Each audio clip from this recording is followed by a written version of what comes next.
हरे कृष्णा। वैशंपायन जी कहते हैं, भरत श्रेष्ठ जन्मेजय, इस प्रकार वन में रहते हुए उन महात्मा पांडवों के 11 वर्ष बड़े कष्ट से बीत गए। वे फल फूल खाकर रहते थे, सुख भोगने के योग्य होकर भी कष्ट भोगते थे, और ये सोच कर कि हमारे कष्ट का समय है, इसे धैर्यपूर्वक सहन करना चाहिए, चुपचाप सब दुख झेलते थे। उनमें ऐसा विवेक इसलिए था क्योंकि वे सब के सब श्रेष्ठ पुरुष थे। महाबाहु राजऋषि युधिष्ठिर सदा यही सोचते रहते थे कि मेरे भाइयों पर ये जो महान दुख आया है वह मेरी ही करने का फल है, मेरे ही अपराध से इन्हें कष्ट भोगना पड़ रहा है। इसी चिंता में पड़े पड़े राजा युधिष्ठिर रात में सुख की नींद नहीं सो पाते थे। ये बातें उनके हृदय में चुभे हुए कांटों के समान दुख दिया करती थी। जुआ खेलने के कारण भूत शकुनी आदि की दुष्टता पर दृष्टिपात करके तथा सूत पुत्र कर्ण की कठोर बातों को स्मरण करके पांडुनंदन युधिष्ठिर दीन भाव से लंबी सांसें लेते रहते और महान क्रोध रूपी विष को अपने हृदय में धारण करते थे। अर्जुन, दोनों भाई नकुल सहदेव, यशस्विनी द्रौपदी तथा सर्वश्रेष्ठ महातेजस्वी भीमसेन भी राजा युधिष्ठिर की ओर देखते हुए महान से महान दुख को सह जाते थे। अब तो वनवास का थोड़ा ही समय शेष रह गया था। ऐसा समझकर नरश्रेष्ठ पांडवों ने उत्साह और अमर्ष युक्त चेष्टाओं से अपने शरीर को किसी और ही प्रकार का बना लिया था। तदंतर किसी समय महायोगी सत्यवती नंदन व्यास पांडवों को देखने के लिए वहां आए। उन महात्मा को आया देख कुंती नंदन युधिष्ठिर उनकी अगवानी के लिए कुछ दूर आगे बढ़ा गए और विधि पूर्वक स्वागत सत्कार कर उन्हें अपने साथ लाए। जब वे आसन पर बैठ गए तब पांडवों का आनंद बढ़ाने वाले युधिष्ठिर अपनी इंद्रियों को संयम में रखते हुए सेवा की इच्छा से व्यास जी के पास ही बैठ गए और उनके चरणों में प्रणाम करके महर्षि को संतुष्ट किया। अपने पौत्रों को वनवास में कष्ट से दुर्बल और जंगली फल फूल खाकर जीवन निर्वाह करते देख महर्षि व्यास को बहुत दया आई। वे उन पर कृपा करने के लिए नेत्रों से आंसू बहाते हुए गदगद कंठ से बोले, धर्मात्माओं में श्रेष्ठ महाबाहु युधिष्ठिर, मेरी बात सुनो। संसार में जिन्होंने तपस्या नहीं की है वे महान सुख की उपलब्धि नहीं कर पाते हैं। मनुष्य बारी बारी से सुख और दुख दोनों का सेवन करते हैं। नरश्रेष्ठ, कोई भी इस जगत में ऐसा सुख नहीं पाता जिसका कभी अंत ना हो।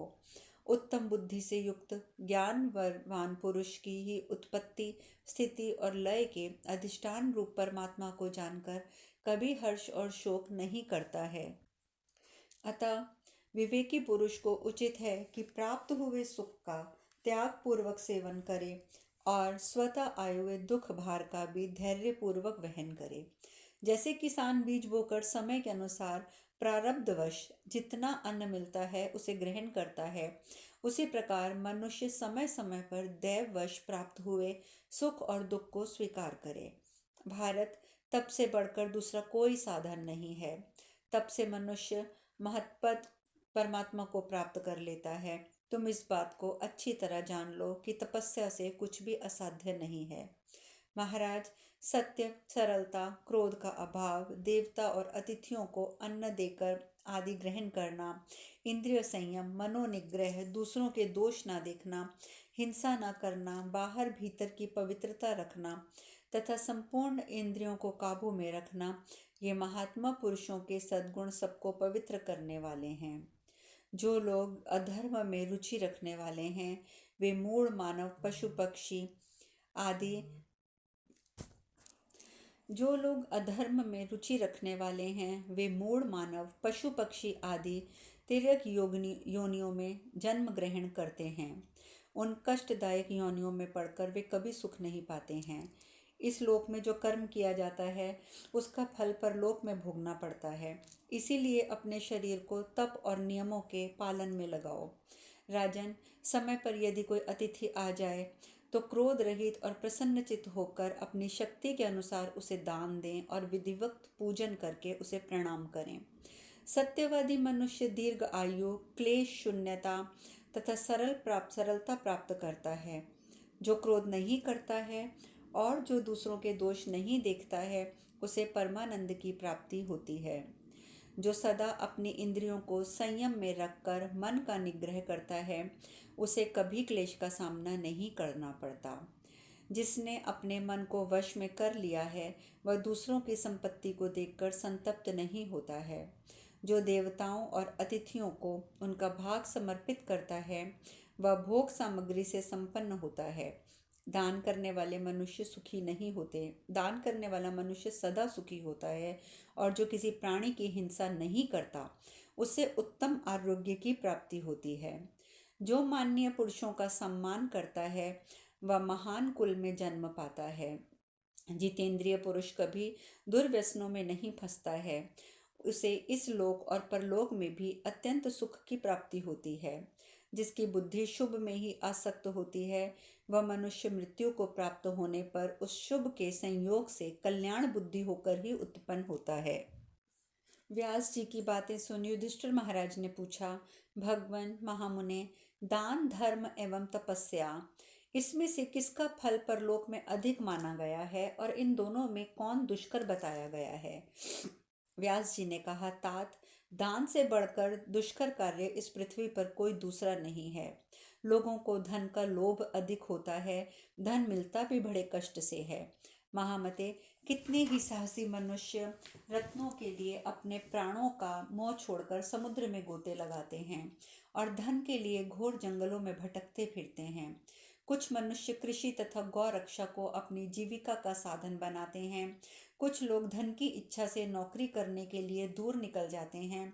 अतः दुख सहकर कमाए हुए धन का परित्याग करना अत्यंत कठिन है। दान से बढ़कर इसीलिए कोई दूसरा दुष्कार्य नहीं है। इसीलिए मेरे मत में दान ही सर्वश्रेष्ठ है।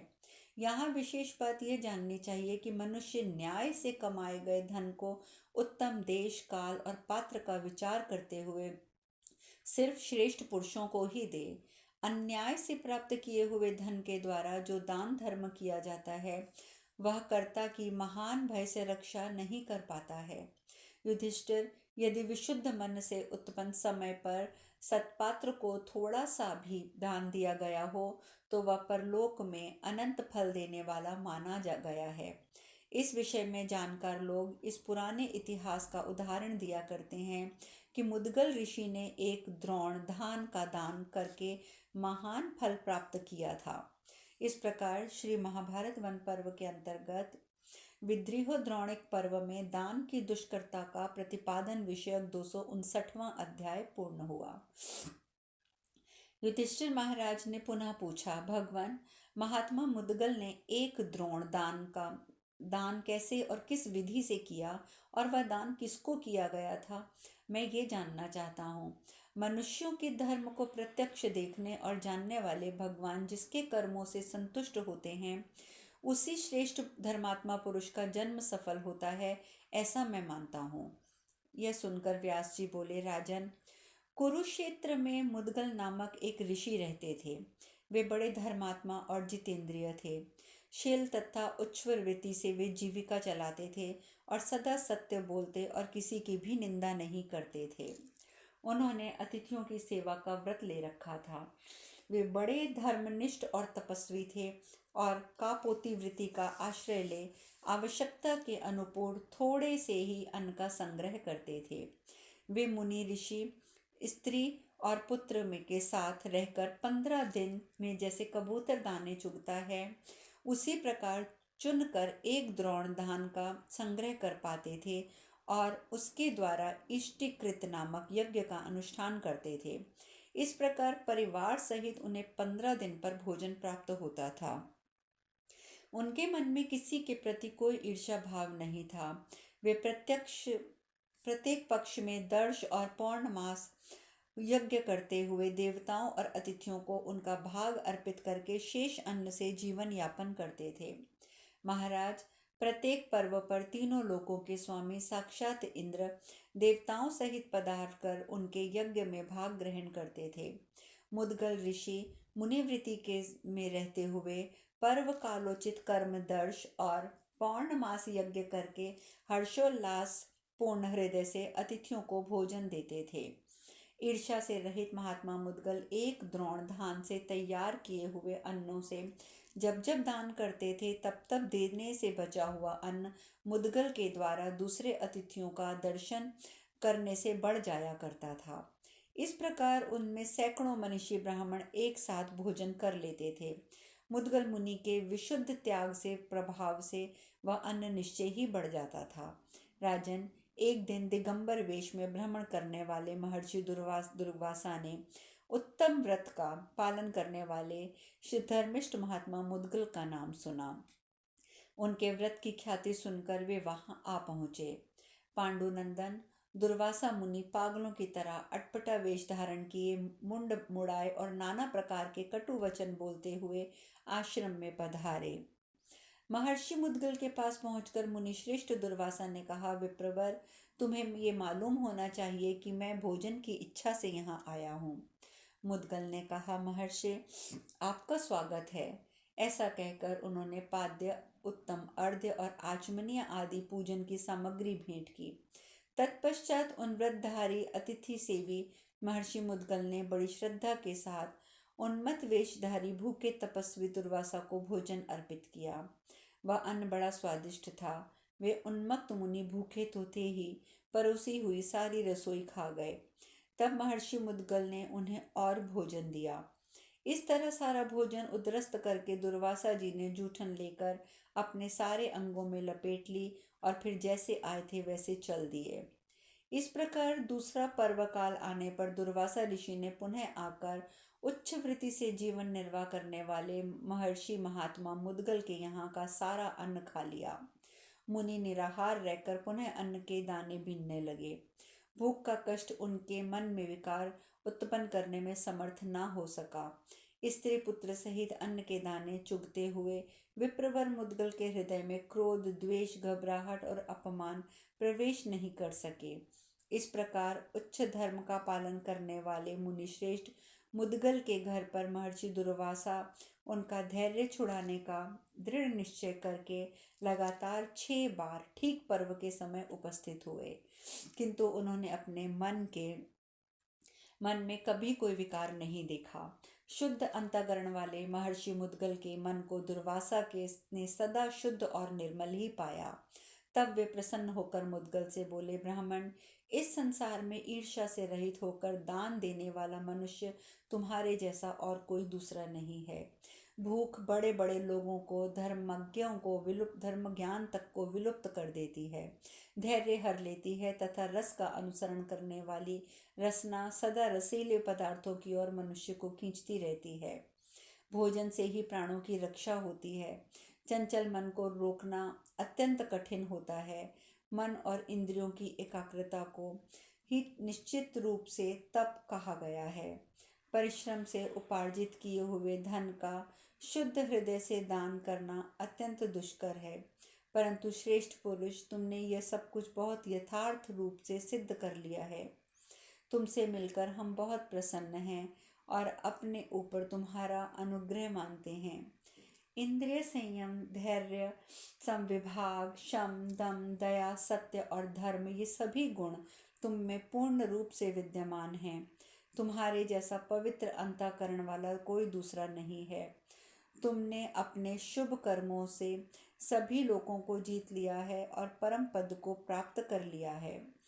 अहो, स्वर्गवासी देवताओं ने भी तुम्हारे महान दान की सर्वत्र घोषणा की है। उत्तम व्रत का पालन करने वाले महर्षि, तुम सदैव स्वर्गलोक को जाओगे। दुर्वासा मुनि इस प्रकार कह ही रहे थे कि एक देवदूत विमान के साथ मुद्गल ऋषि के पास पहुंच गया। उस विमान में हंस एवं सारस जुटे थे।